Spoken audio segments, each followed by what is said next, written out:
initially this was going to be a separate video, but I figured NXT's tomorrow. I'll put the review of NXT out the night after that, so I'll throw this on the beginning of the NXT review, and that'll be that, because I don't want to do another video and get repetitive and all that sort of thing. But last video on this channel was my little announcement video about Shotzi Blackheart coming to NXT. Now, to be clear, I'm not a news guy. I'm not a breaking news guy. I'm not a story guy. I'm not an exclusive guy. I come here, tell you guys what I see, tell you what I think of it. Some of you hang around to hear what I have to say. Not a news guy, not a breaking news guy, not Wrestle Culture. I'm not Joe Cronin and Jake. I'm not JD, thank God. I'm not even good mic work in the sense of, here, I'm going to give you the breaking scoop. Literally, I brought that video up for the same reason that I started talking about Destiny in the first place, is just, here's a little something different a lot of you may or may not have heard of. It's something that I find fun, thought I'd share it with you guys, and I really think Shotzi Blackheart's great. I think she's tailor-made for NXT, not necessarily for WWE main roster, because WWE main roster is a little bit of a shit show at the moment, but she's tailor-made for NXT. She's tailor-made for the kind of audience that NXT has. On the flip side of that coin, if she signed with AEW, I would say she's sort of tailor-made for that audience as well, because they're very, very, very similar. But it was to share a little bit of excitement with you guys. It wasn't to give you the cold, hard facts like other people will try to do, the latest breaking, whatever Sean's Views spiel is when he does his bullshit. Just to share it with you, just to be like, hey, this person that I know, that I like, that I've been watching locally is going to be on your screen soon. You should be excited. I think she's badass, whatever. And I don't think I've ever gotten as much unexpected negative reaction to a little tiny, hey, I think this is cool, ever. Because I got people coming out saying that it's a work. I got people coming out saying, oh, just because you think she's great doesn't mean she's great, which I know that, I mean, it's up to you guys to decide whether you like her, like any other wrestler. I got people saying, oh, just because you read it on a dirt sheet doesn't mean it's true, which I also know. You got people saying, well, she's come out on Twitter already and already said that the NXT rumor is total bullshit because wrestlers never work Twitter. And basically it was this whole thing, well, why'd you bring us this story without any backing when you know it's bullshit? And I said in that video at the time, I didn't have the video because it was from the Evolve show. She had just defended the Shine Nova title. I'm not going to lie, I'm not going to overstep my bounds here. I don't know what the Shine Nova title is, but she had just defended that on that Evolve show. I think it was 137, if I'm not mistaken. And there was no video available at the time. So, well, if you had something to show us, you would have shown us. Well, to all those assholes, they're trying to squash the little bit of fun that I try to have here. It's nothing, it's bullshit. If you don't have anything to show us, then you don't have anything to tell us. Well, here.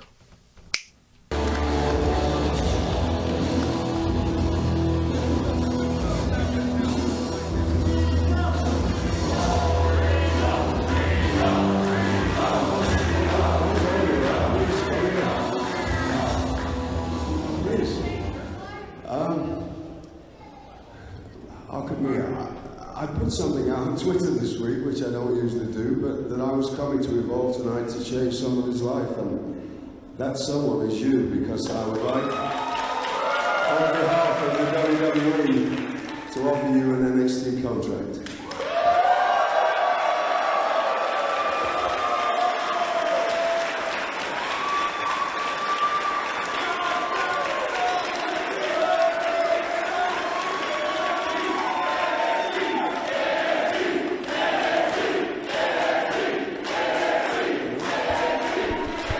She said yes. Oh, yeah. No, thank you. We'll be talking. Thank you.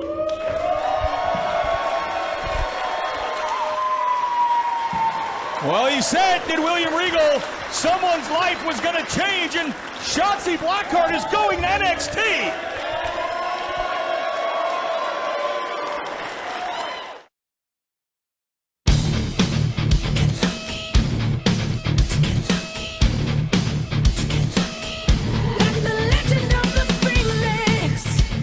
everybody? It's your buddy, it's your pal, Phoenix, the YWC Reality Check, here with your review for a very, very stacked October 16th NXT 2019, etc., etc., etc. After the ramble I gave you at the beginning, and it's only a pointed ramble at a couple of people that just decided to be dicks, I'm not going to give you much of a house cleaning this weekend. You guys know what's up. Crown Jewel's coming up, Survivor Series is in the distance, Top Gear's coming up. You know what to expect from this channel at this point in time. Yeah, really do want to flash forward a little bit and see when Shotzi actually debuts. Started off this week with a quick recap of last week, and if they just do this every week, if they do, I know they do it for a lot of shows, but specifically when I watch The Walking Dead, they do that previously on The Walking Dead. If they do something like that for this version of NXT, I know WWE kind of does that in general, but if they make a point of doing it like that as a point of the show, that'd be a really good thing. And we started off like they've done the past 3 weeks, and believe it or not, I've actually heard people shitting on this because, oh, it shows how desperate they are against AEW, etc., etc., etc. I'm sorry, my eye is watering for some reason, because we just can't have nice things sometimes. You know, they're scared of AEW, so they always put the best thing on first. And now that's been true. You had Cole versus Riddle 2 weeks ago. You had Lio Rush, who we're going to talk about later, last week. And obviously this week you have the return of Tommaso Ciampa. But that's not necessarily a bad thing, because, yeah, you want to escalate to the end of the show. But at the same time, if you look at a pay-per-view, there's a reason why they have, the quote-unquote, I hate to say it, but the quote-unquote piss break matches in the middle. There's a reason why you have a Divas Battle Royal between your two main world titles, for example. You don't have to have that slope up. You can start off hot. It was very well documented for a long ass time before they decided to put Jeff Hardy in the world title picture. They tended to keep the Hardys to one of the opening 1 or 2 matches simply because that was a match that would wake up the crowd. So the fact that NXT, on a very, very much smaller scale, even though they're in front of a very, very loyal Full Sail audience, the fact that they want to start off the matches hot, I don't see why that's a bad thing, and I don't think that's anything specifically driven by AEW, because while I respect AEW, while I can't actually wait to finish recording this and then go back and watch Dynamite, because that's the order that these things get watched in, I'm just saying for anybody that's asking, while I do like what they're doing, I can't wait till Full Gear. I do like the AEW Dark concept, the first 2 weeks of that. The whole world is not dictated by AEW. I'm just saying, yes, NXT is losing the ratings war right now. I'll admit that. I have no problem admitting that. But it would be very interesting to see what happens if and when that ever does flip. Because, as I said on Twitter, on Facebook, and got yelled at by a whole lot of people, if you add up the weekly programming of WWE, now, I'm not saying anything on the WWE Network, etc. I'm just saying there are 3 network television shows, the 3 offerings that they make throughout the week, against Dynamite, and if you want to include the view count of AEW Dark, they still get dwarfed. Now, what does that mean? That means on a Friday, when we're so worn out from too much wrestling, people are still willing to watch SmackDown, even though, yeah, SmackDown's weird. And trust me, this is not me coming up here to defend anything that's going on the main roster right now. We burned down the Firefly Funhouse. We're going to try and fix the Fiend in Saudi Arabia. Bobby Lashley is a creeper, and he's going to turn Lana slowly into an inside-out Oreo. That's not what I'm doing here. That's not what I'm defending. But what I will say is, after AEW's done, after we've had 4 hours, or sorry, I should say 5 hours, of WWE, which apparently is way too much, people are still watching SmackDown, and the numbers for SmackDown, yes, they're on a different network, rah, are more than Dynamite. Just think about that for a second. That being said, AEW is doing fantastically. They are. The Janela and Kenny Omega match that they gave away on YouTube, unbelievable as that is, was fantastic. I want to give all the credit where it's due, but I'm not going to give the credit where it's not due. You did not get the return of Tommaso Ciampa tonight because of AEW. That's all. That is not a dig. That is not an insult. That is just a fact.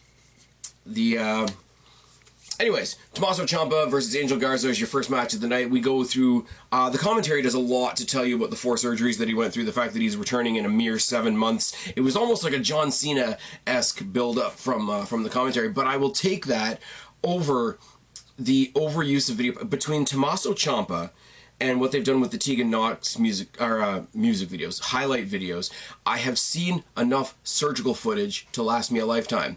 I know we did this back in the day when Triple H came back from his... Sorry, chair's doing a thing again. When we did...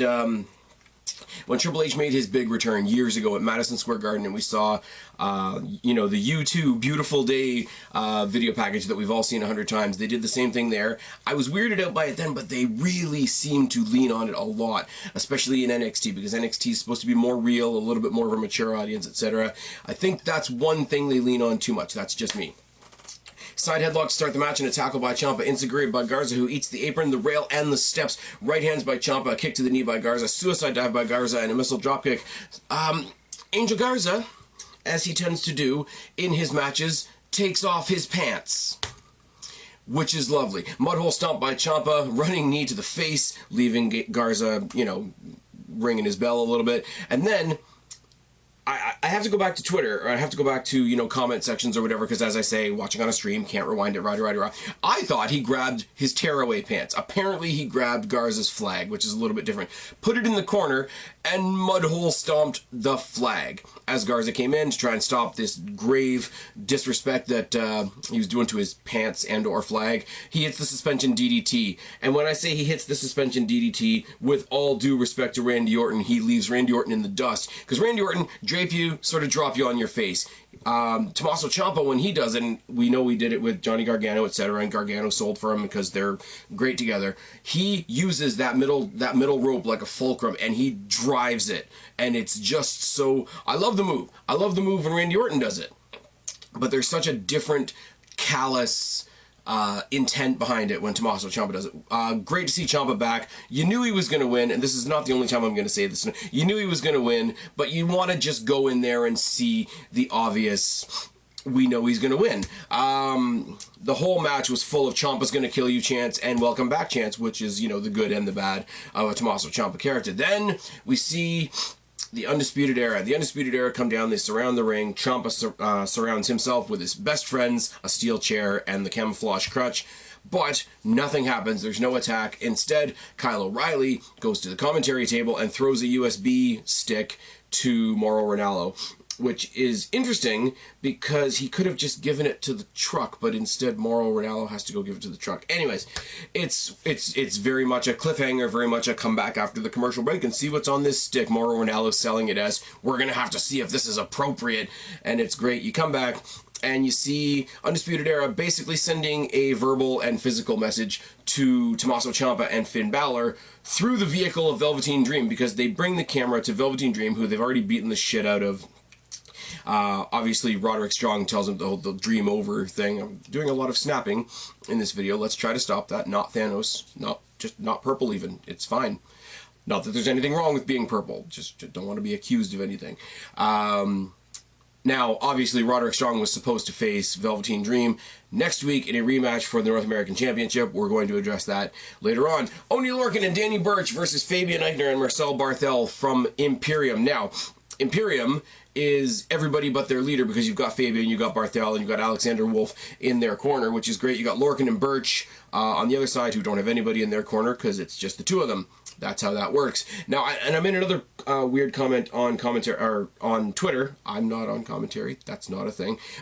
Made a comment on Twitter that Oney Lorcan is kind of the odd one out. Now, granted, Alexander Wolf started in NXT proper and then transplanted over into NXT UK.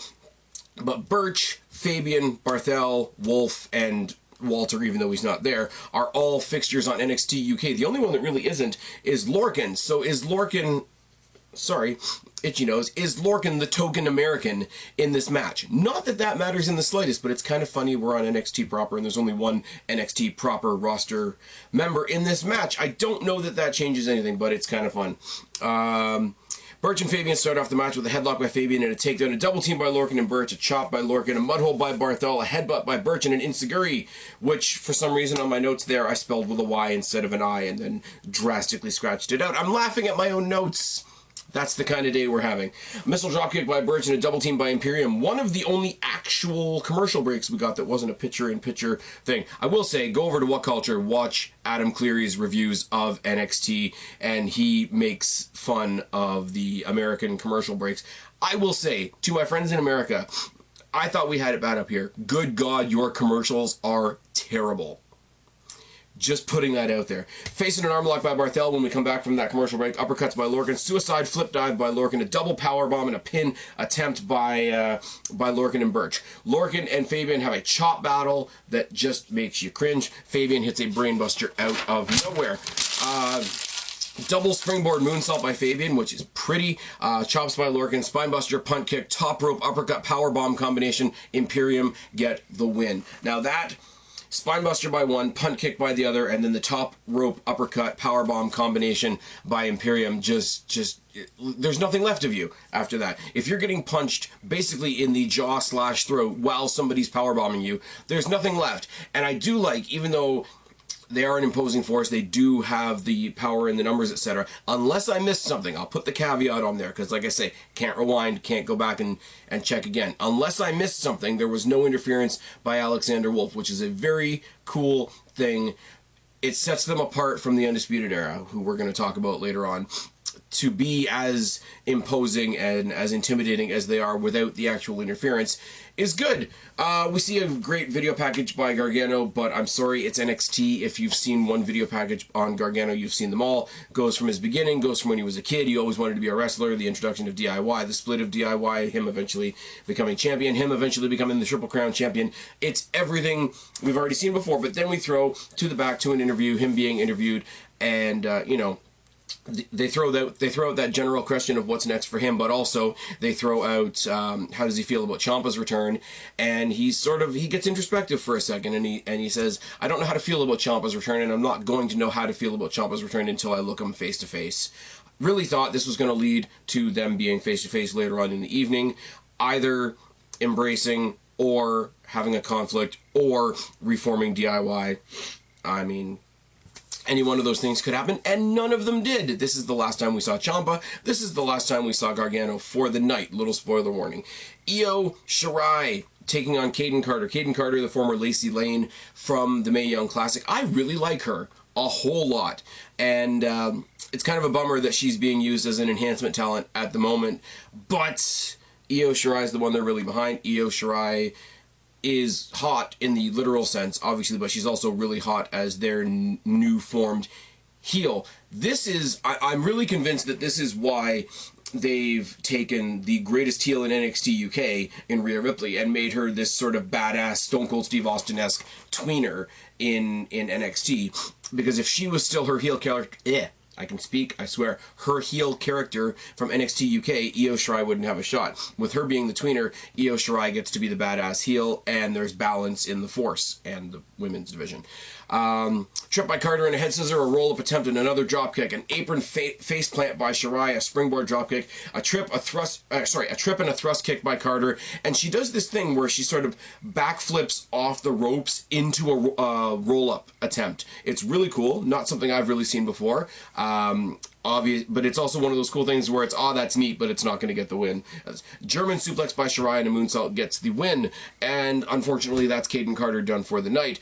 But Shirai, because she must have watched last week, grabs the microphone, addresses Rhea Ripley, addresses Bianca Belair, addresses Shayna Baszler in the Women's Championship, and, you know, it shouldn't be this one, it shouldn't be this one, it should be me, etc., which is great, except she's had her shots. I'm really pushing for that Baszler-Ripley thing, as you guys know. Ripley comes down, they have a stare down, and he says, oh, by the way, next week I get to come down here and shut up Bianca Belair. If you can't keep my name out of your mouth, I don't have any problem shutting you up either. And Io Shirai, even though she's a badass, even though she's this cool heel, etc., she does eventually back down from Rhea Ripley because, again, all due credence and all due respect to Shayna Baszler, Rhea Ripley is terrifying. I mean, she's a badass, and she's cool, and I love her character, and she's somebody I would love to see live, but she's also terrifying. Like, she is a Hard Rock China. Not in her footprint on the WWE so far, but just in the potential is there, the image is there, the presence is there, and obviously the power is there. It's a thing. We replay Killian Dane beating the crap out of Boa last week after the Cameron Grimes squash. You kill the guy twice. I mean, I know Boa is not a featured character on the show right now, and I know a lot of people like Cameron Grimes, and I like Killian Dane, but Boa went out there to lose twice, essentially. I guess that's just what's going on, I guess. We get an announcement from William Regal that after the beatdown from Undisputed Era, Dream will be out for a while, but there will be a North American Championship match next week, and the North American Championship will be defended by Roderick Strong against the winner of Keith Lee versus Dijak. And I'm not going to say Dominik Dijakovic because I keep mispronouncing it, etc. He's still Dijak. I really don't care.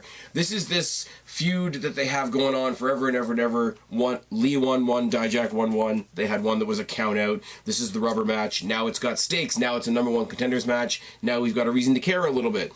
I've been telling you guys for a while, I think this is a feud with two amazing athletes. One of them I find a little bit more interesting than the other one, but I do have a struggle finding a reason to care, which is frustrating for me as a wrestling fan, because I know the stuff that I'm seeing in front of me is amazing. The performance art of it, the athleticism of it, anything you want to say. In any metric, the Canadian Destroyer that they did in their last match off the top rope was fantastic. I really want to care about this, and I know I say this about a lot of other things, most recently about the Forgotten Sons. I want to care about them because I think they could be cool. They're just missing something. These are amazing, bombastic, original matches between Keith Lee and Dominik Dijakovic. I wish I cared more. I like Keith Lee. My problem is I don't like the Dominik Dijakovic character because I don't know what his character is. And I do like Keith Lee, and I want to see Keith Lee do other cool things. But that doesn't stop me from enjoying the match, and I've rambled on this, and I ramble on this every time these two guys fight, but let's get into it. Dueling shoulder tackles to start, knuckle lock by Lee with a lift, posting the arm, etc. Shoulder takedown by Lee, a splash, and then he continues to work the arm. The arm becomes the story of the match, which is cool. I do like this match a little bit better than most, because there is a little bit more of a physical storytelling thing going on, whereas I think some of their other matches were just like, we're big guys, watch us do not big guy stuff. So he starts working the arm, the story starts right there. Right hands by Dijak, forearms and a vertical suplex, knees to the back by Dijak, a chin lock with a post and a boot. Not Haya, it's not a Kung Fu movie, it's not. High knees and a chop block by Dijak, and a back to the chin lock once again. Body blows by Lee, a corner splash and a toss. Pounce by Lee. The pounce is terrifying. Do you remember Alpha Male Monty Brown in TNA? Of course, nobody does, because nobody likes TNA and nobody remembers Monty Brown. But when he did the pounce, sort of like, he's a smaller guy, so it was basically like a sideways spear when he did it. When Lee does the pounce, I'm pretty convinced that if he was facing anybody but Dijak, they'd be in the third row. I really like it. It's a lot of fun, sort of like Johnny Gargano's slingshot spear. I enjoy it on that level. Choke bomb by Dijak, a double slap to the chest, and a frog splash to the arm by Lee. All of the mass and girth that is Keith Lee falling in specifically on just your arm is a terrifying thought. Spirit bomb by Lee, followed by a corner forearm. Boot by Dijak. Both men trade forearm shots. They're struggling on the top rope. There's a deadlift vertical suplex by Lee, which is, that is what it is. I mean, the one thing I will say, and I'm going to stop here again while I talk about the vertical suplex thing, the way they talk about this, and I don't know if it was this week, but before, they compared this to, two giants facing each other, Big Show, Mark Henry type of thing. But it's not. It's more like Big Show versus Kane, in the sense that one guy is actually big, and the other one is tall. And I'm sorry, but I know it's wrestling and you can suspend your disbelief and you can tell whatever story in your mind that you want to tell. There's a difference between big and tall. Keith Lee is a much thicker, broader, muscular dude. He should be a hell of a lot harder to move around than Dominik Dijakovic, who's just you know, tall and wiry, and he's got a lot. If you were a submission specialist, you'd have a lot more arm or leg to play with. And yes, that sounds strange, I'm aware, but the Big Show Mark Henry comparison isn't really apt. I don't know who made it. I don't remember if it was somebody on the show or somebody on YouTube, but it's a narrative that's out there that I don't particularly agree with. But that being said, deadlift vertical suplex by Keith Lee on Dominik Dijakovic is still impressive as hell. Super kick by Dijak, and then he goes to do, Keith Lee goes up on the rope to do something. Dijak stops him. He gets him in the electric chair position. Basically, he's got him on his shoulders. And Keith Lee, and I will say, in a match that's a whole lot of look at us big guys doing not big guy stuff, Keith Lee doing a poison Rana. I wish I could rewind. You know, again, the stream, I can't rewind, but I wish I could. Keith Lee doing the Poison Rana was absolutely out of this fucking world. Unfortunately, shortly after that, they're both jockeying for position on the top rope, and the match is interrupted by a run-in by Strong attacking both guys, ending in, I believe, either the match was thrown out, or it was a double DQ, or a match stoppage, or whatever. You know, after Hell in the Cell, we love match stoppages, don't we? Regal, right on the tick, saying, I'm snapping again, I know. Right on the tick, you know, I love when Regal cuts off a heel by saying, not so fast, sunshine. It's just so condescending and wonderful. Gives us what we all expected from the DQ. When there's number one contenders match and you've got a DQ finish, obviously it's going to be a triple threat match. Now, on the one hand, my kayfabe brain says, okay, this is a really bad cliche. Don't you know, if you try to fuck up a number one contenders match, you're going to end up fighting both guys. But the other side of that is the fact that Roderick Strong has a whole lot of people behind him. This only works if you've got a whole bunch of people behind you. Making it a triple threat match also makes it no disqualification. So, by those rules and by that virtue, unless they're barred from ringside, which I'm sure will get announced over the course of the week, yeah, he's got two giants to face, and Mauro Ranallo went out of his way to say that Roderick Strong is now in the land of the giants, really just pointing out that Roderick Strong is small. He's gonna be Shorty Strong soon.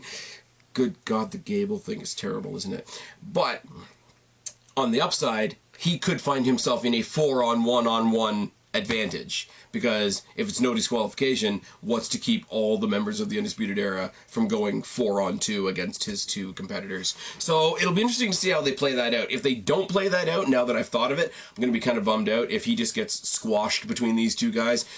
I won't lie, I do like the whole Undisputed Era holding all the gold thing, but Keith Lee as your North American champion would not be the worst thing in the world. Dijak, just no. Matt Riddle versus Bronson Reed, which was fun. I liked Bronson Reed when they did that. Dust from somewhere. When they did that breakout tournament for the guys, and now we have Cameron Grimes to deal with. He was a lot of fun, and I really like him. The whole Aussie strong style thing, because everywhere has a strong style apparently. If you watch Josh Alexander from Destiny, he's Canadian strong style. But that's another story for another day. I got more content coming out about the Destiny show I was at on Sunday. I just have to put it together. But I mean, these guys have no reason to fight each other. They started off with a fist bump. Both men trade some strikes or some corner kicks. Running forearms, a great exploder suplex by Riddle, which, considering the size difference, is really, really impressive. Running senton by Reed. Series of strikes by Riddle. A GTS, a powerbomb, and a knee strike. When he rolls through those moves in rapid succession, it's always really, really good. He goes for the floating bro, but Reed grabs him out of midair and counters it into a powerbomb. Really nice spot for him. Backpack sleeper by Riddle and a takedown by Reed. Matt Riddle goes for this thing that they call the Bro Derrick. I don't know what it's supposed to be. Basically, what it looks like is he's got him in a tombstone, and instead of dropping him on his head, he just falls forward. I don't know how... If you have him in the tombstone position, why don't you just drop him on his fucking head? But Matt Riddle does get the win. They fist bump to finish off the match. They fist bump to start the match. Nice little feel-good moment between two baby faces that's just good, that didn't end up in any bullshit. Second return of the night, Tegan Nox versus Taynara Conte, because Taynara Conte has to face everybody that's coming back from injury, apparently. Now, collar and elbow tie-up and a running arm drag by Nox, and a drop kick, pump kick by Conte, and a kick to the arm, rolling arm drags by Conte, double knees and a monkey flip, headbutt and rolling clotheslines by Nox, and a choke slam, and then commentary goes ahead and tells us that Kane is one of her favorite wrestlers, inspirations, mentors, whatever you want to call it. So little Tegan Knox, what they call her, like the Welsh Wonder Woman or something like that. They said something along the lines of the Welsh Wonder Woman, which is funny because her gear was out there to look like Captain Marvel. So wrong comic book universe, but I'd rather she be Wonder Woman because Captain Marvel was kind of shit. Anyways, moving on. So she does the choke slam, which is weird. Top rope crossbody and a Shining Wizard by Nox, and Nox gets the win. She's out there at the ringside. One of the talking heads tries to interview her, but that doesn't really go anywhere because Dakota Kai comes down to celebrate with her. Shayna Baszler, who you think at this point would have enough on her plate with Bianca Belair and Io Shirai and Mia Yim and Rhea Ripley all coming after her, decides to get in Tegan Knox's face and says, I bet you want a shot at my title too. I guess you want to add your name to the list. I wouldn't suggest it. Ask your friend what it's like to face me, and it looks like you're running out of limbs. Shayna Baszler is a fucking treasure, and when she gets to the main roster and they ruin her, I'm going to be really, really sad. But yeah, I mean, at the same time, look at that roster. Candice LeRae, Tenera Conte, Vanessa Bourne, even though I'm not that fond of her, Aaliyah, my hometown girl, Mia Yim, Io Shirai, Dakota Kai, Tegan Knox, Rhea Ripley, Bianca Belair, if we must. Side note, if anybody hasn't seen it, if you're not somebody that spends a lot of time on Twitter, look for the GIF or the GIF, however you want to pronounce it. I don't want to get involved in that war. It's like the pineapple on pizza. I don't care because I don't eat pizza. Again, moving on. Go find yourself a GIF of the Bianca Belair from 2K20 because her hair looks like a pencil and it's sticking sideways out of her head, and it makes me laugh because it illustrates how stupid the hair gimmick is. And also, it throws whether or not I'm buying 2K20 into question a little bit. We were promised all night a message from Finn Balor, and the Finn Balor thing was sort of like an old school Bray Wyatt promo. I didn't really know what he was saying. There was a whole lot of metaphor in it, a whole lot of when you want to figure out how to move forward, you got to look back to your past, and did you set things up for the next era? I love how he stuck era in there because obviously he's taking digs at Adam Cole. Or did you make the place a better place? Did your footprints leave a positive imprint and all that sort of thing? Talks about new paths and all the stuff that wrestlers that are changing their direction would say. But ultimately, I don't know what this promo was. I think it was. It's that one criticism that everybody in WWE gets eventually. This was over-scripted. And whoever scripted this overthought it. Because, you know, he could have just come out and said, if you want to figure out where you're going next, go back to where you started. That would have been a cool, simple promo, but I don't think that would be enough to fill a video package. We do, in fact, get Boa versus Killian Dane based on the video package that we saw like an hour ago. Kicks and forearms by Boa and a drop kick. And that's about all he gets in, because running crossbody by Dane that I think they call the divide, 3 elbow drops to the chest, a mudhole stomp, a hard Irish whip by Dane, a snap vertical suplex, a chin lock, a lariat, a senton, 3 Vader bombs, and this weird seated abdominal stretch, because he's not face down, he's sort of on his side. So Killian Dane's got him in the modified abdominal stretch, but he's also sitting with all that weight on the side of his rib cage, and it looks like he doesn't like. And this is not a dig at Killian Dane. I mean this in a really positive way, actually. It looks like he doesn't know how to put on an abdominal stretch and he fucked it up. And the fact that he looks like he fucked it up makes it look like it hurts more. And this was really cool. But it's not the end of the night for Killian Dane, is it? We get a replay of Lio Rush winning the NXT Cruiserweight title.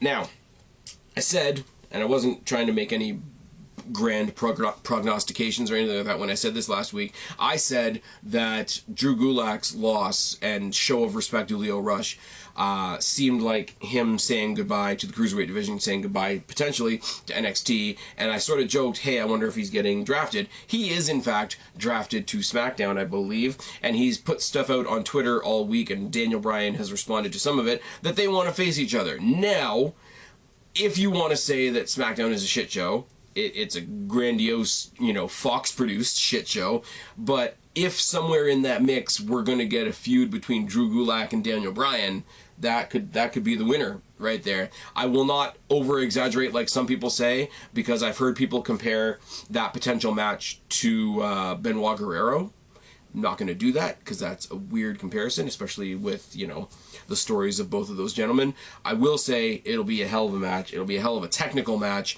and it'll be a match for only people that give a shit about technical stuff. The other side of the coin, we rebranded the Cruiserweight title with a new champion in Lio Rush, who's amazing, who's exciting, and who I really think got the short end of the stick, having to be Bobby Lashley's manager. Unfortunately, those duties are now going to Lana, who, again, inverse Oreo, etc. The joke is right there. So, putting it on the right guy and rebranding it as the NXT Cruiserweight Champion, everybody wins, make a new belt. First of all, it's a big WWE logo instead of a big NXT logo. We had this discussion a while ago about the UK title, that they need to fix that as well. Make it not purple. The cool graphics of NXT, the dark yellows, the bright yellows, the grays, and the blacks, do something with that. I'm not saying make the Cruiserweight title yellow. I'm really not, and I hope they don't. But at the same time, they need to do something because nothing about that belt works anymore. I said it when the Cruiserweight Classic ended. I said it looks like a sheriff's badge on a piece of, what do you call it? What's it called? I have a joke here. The pun, the punchline is escaping me. Fruit by the foot. It looks like somebody stuck a sheriff's badge on a piece of fruit by the foot. Now, they need to not do that. If it's going to be the NXT title, it needs to look as good as the other NXT titles. Look, not as good as the UK titles, but it is what it is. We cut back to the ring where Pete Dunne is coming out for the main event. Pete Dunne is about to take on Damian Priest. Killian Dane hasn't quite made it to the back yet. He's going up the ramp as Pete Dunne comes down the ramp. They stare each other down. Immediately, my brain goes, well, shit, that's a match I would like to see. And then Pete Dunne snaps his fingers, which means we're definitely getting that match at some point. And again, I will reference my social media one more time. Why don't you go ahead and follow me on Twitter at SpazPhoenix1 or on Instagram at SpazPhoenix while I'm pimping my Twitter tonight, apparently. But I said, give me that match, but save it for a takeover, because we've always talked about how the layout of takeovers is a match for every title and one extra match. Pete Dunne, if you're not going to put him in the title picture, which you should do that as well, Pete Dunne versus Killian Dane could be your other match. Have a street fight. It could be good. The Dave Mastiff and Joe Coffey street fight at the UK takeover, this could outdo that if you wanted to go that way. Anyways, Pete Dunne versus Damian Priest is your main event. Damian Priest attacking Pete Dunne a couple weeks ago after his match with Danny Burch, and here we go. Now, I had a thought and it's gone. Now it's back. People online, once again, I'm going to argue with you once again because it's what I do. The idea that, oh, he just, you know, random new guy attacks random established guy to make a match, what kind of story is that? What kind of laziness is that? That is literally what Pete Dunne did to make his name in the original UK Championship tournament. So there is a story to be told there. There really, really is, and I do like it. They bigged it up on commentary for those of you out there that didn't quite get it, and it's really good, and we move on. Again, I say the rock star persona of Damian Priest, the comparisons I could make to the Crow movie with Brandon Lee are there. I love the entrance. I love the whole Archer thing with the fire. It's all good. It's all very wonderful. And of course, Pete Dunne, I have an extreme bias towards Pete Dunne. So this is going to be good, isn't it? Collar double time, and Priest works the arm and hits him with a jumping elbow.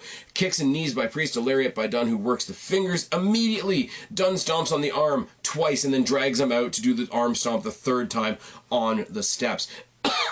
Boot off the apron by Priest, a right hand knockout. Dunne stomps on the feet and then hits him with a stiff forearm in the face. Boot by Priest, hip attack, deadlift Falcon Arrow. Now, the deadlift Falcon Arrow is an interesting thing because, first of all, it's a deadlift, and again, you get the situation that we had in the Dijakovic versus Lee match. You got a sort of a tall, skinny guy versus a shorter, broader guy. So the what do you call it? The center of gravity of Pete Dunne is not the same as Damian Priest, to say the least. So to not only hit the deadlift, which if he had a deadlift and just tossed him over into a suplex, that would have been good enough. But to hit the deadlift into the Falcon Arrow was really, really cool. Knee strikes by Dunne and a top rope butterfly suplex. They didn't really call it very well on commentary, and the camera angle was really weird on that, and I made a note of it because I had to wait until the replay that they gave me, because I can't pause the fucking stream, to see that it was, in fact, a butterfly suplex. Moonsault to the floor by Dunne, followed by a powerbomb. He works the fingers and stomps on the face and an armbar. Triangle choke by Dunne, Enziguri by Priest, Razor's Edge by Priest, again, was a lot of fun. Suicide, flip dive, top rope, Hurricane Rana. Both men trade punches, forearm by Dunne. They scramble into the corner. They pin the referee in the corner. As the referee is escaping, she's facing the other way. Ball shot, reckoning by Priest. Priest gets a win over Dunne. And yeah, bullshit finish, or is it? I think on a very small level, and I have to stress that, on a very small developmental NXT level, you take a rock star persona like Damian Priest, and Damian Priest can pull a Chris Jericho. And no, that's not a dig at AEW. I'm going into his WWE past. What did Chris Jericho brag about forever and ever and ever? The one night that he beat The Rock and Stone Cold Steve Austin in the same night. Now, in the sense of NXT, you're not going to have Damian Priest pull this off on Finn Balor. You're just not. But the record-breaking UK title holder, who's now come back to NXT proper to chase that title as well, that's a pretty good bragging point. And he said the whole reason that Pete Dunne had a target on him was because of the name he'd established, because of the respect that he'd established, because of the record-breaking heights he had already reached. So yeah, it was at the end of a nut shot and a reckoning and a referee that was in the wrong spot. But a rock star, cocky guy like Damian Priest is not going to play that up whatsoever. I liked when they showed him in the thing backstage. He was playing up the rock star thing. He had the big flag with his logo. Now everybody had that, which was kind of cool. Everybody that was shown in a background shot had a sort of a flag of their logo behind them. But he had the flag, and obviously because he's this rock star persona, he has the clingers, the hangers on, the fangirls in the back with him. He's going to go back. He's going to go in kayfabe. He's going to go back and tell those fangirls how he just took out Pete Dunne. And that's going to roll forward. We might get another match out of this, but more importantly, we're going to work towards Pete Dunne versus Killian Dane, which is going to be fucking amazing. You know what else we are going to look forward to? We're going to look forward to next week, where we are getting Belair versus Ripley. You guys know which way I want that match to go. And we're going to get Strong versus Lee versus Dijakovic. And I kind of want Strong to win, but as I said in my previous ramble, because I've been rambling for quite a while now, I wouldn't mind Keith Lee picking up that belt next week and sort of starting to see the Undisputed Era draped in gold idea crumble just a little bit. I'm having a lot of fun. I know it's not the popular brand to talk about on a Wednesday right now. I really don't care. NXT reviews have always been the fence post of this channel. When it's time to talk about AEW on this channel, I will, and that'll probably be with Guapo. That'll probably be before Full Gear, so you got another week and a half, 2 weeks to wait for that. You will get your AEW content. It's just not going to be on a weekly basis because I lean yellow. I don't know what to say. I've been Spaz, your YWC Reality Check. Subscribe up there, talk down there, start a conversation. Keep all of these conversations going. Don't be a stranger. I will talk to each and every last one of you later. But as I'm out of breath, for right now, I am tagging out. Bye, guys.